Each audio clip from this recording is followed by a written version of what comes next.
আব্দুল হান্নান মাসুদ তো গত 1.5 বছরে সরকারের কোনো অংশ ছিল না, ছিল না, সংসদের কোনো সদস্য ছিল না, রাষ্ট্রীয় কোনো ক্ষমতায় ছিল না, কিন্তু রাষ্ট্রীয় কোনো ক্ষমতায় না থেকেও, সরকারের কোনো অংশ না হয়েও, সংসদের কোনো সদস্য না হয়েও সে নিঃস্বার্থভাবে কেবলমাত্র সে চেয়েছে বলে এবং আল্লাহর ইচ্ছা ছিল বলে, সৃষ্টিকর্তার ইচ্ছা ছিল বলে সে আপনাদের হাতিয়ার জন্য অনেক কাজ করতে পেরেছে না? আপনাদের হাতিয়াতে কি ফেরির কাজ হচ্ছে না? হচ্ছে। আপনাদের চিকিৎসা ব্যবস্থার কি উন্নয়ন হচ্ছে না? হচ্ছে। আপনাদের হাসপাতাল কি 50 শয্যা থেকে 100 শয্যা হয়েছে না? আপনাদের হাসপাতালে কি ডাক্তার নার্সের সংখ্যা বেড়েছে না?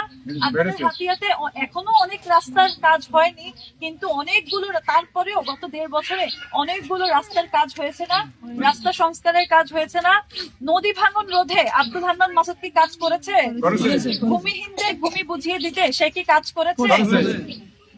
এই যে আপনারা নৌপথে যাতায়াত করেন, এটার ভাড়া কমাতে কি সে কাজ করেছে? করেছে। চাঁদাবাজি বন্ধে সে কি কাজ করেছে? করেছে। ফলে সে এই কাজগুলো কেন করেছে? সে নিঃস্বার্থভাবে চেয়েছে এই হাতিয়ার মানুষ, এই হাতিয়ার জনগণ যাতে কি শান্তিতে বসবাস করতে পারে।